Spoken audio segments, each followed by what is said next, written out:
Hello guys, so today we're going to solve a problem using matrix.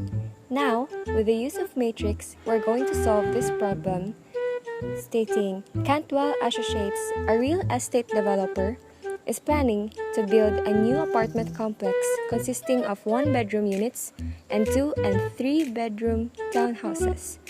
A total of 192 units is planned, and the number of family units 2 and 3-bedroom townhouses will equal the number of 1-bedroom units if the number of 1-bedroom units will be 3 times the number of 3-bedroom units, and find how many units of each type will be in complex. So the first step that we will do to this problem is to analyze it and have the equations that are based on the situations. We're going to use some variables in order for us to have an identification of the bedrooms. The variable x will be for 1-bedroom units, y for 2-bedroom units, z for the 3-bedroom units. The overall units planned was 192. That means we are going to add the x, y, and z variables equals to 192. And we will have the equation of x plus y plus z equals 192. And this will be our first equation. Since we already have the equation that will satisfy for the total number of units, the next equation that we will find out is the equation for the statement or situation. The number of family units, 2 and 3-bedroom townhouses, will equal the number of 1-bedroom units. So if we are going to analyze this statement, the 2 and 3-bedroom units, which were considered as the family units, will be added together and will be equivalent to the number of 1-bedroom units. We will have the equation as x equals y plus z, the x being the number of 1-bedroom units and y as the 2 and z as the 3-bedroom units. This will be our second equation. For the statement, the number of 1-bedroom units will be 3 times the number of 3-bedroom units. We are simply going to multiply the number of 3-bedroom units with 3, and this is equivalent to the number of 1-bedroom units, making the equation x equals 3z, and this will be our third equation. Now we already have all the equations needed to solve our problem.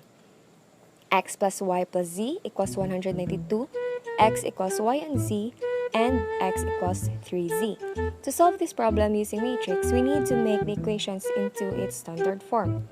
The first equation will stay as it is because x plus y plus z equals 192 is already in its standard form. For the second equation, we are going to make it in its standard form. So the standard equation for it will be x minus y minus z equals 0. For the third equation, it will be x minus 3z equals 0.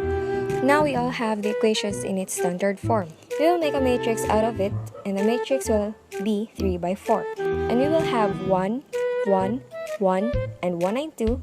For the second, 1, negative 1, negative 1, 0. Third row, 1, 0, negative 3, and 0.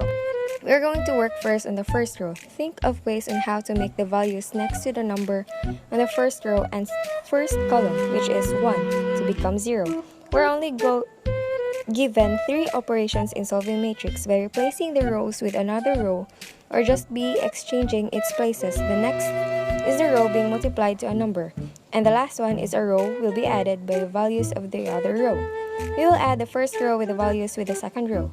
In performing an operation, we need to have an equation, so the equation will be r1 plus r2 r1. The first term will be the one you will change. Since your goal is to change your values of your first row to be changed, you will write it first. After adding, the first row will become 2, 0, 0, 1, 9, 2, and nothing will happen to your second and third row. Now we need to change the number 2 on the first row to become 1. And how will we do that? What operation will we use?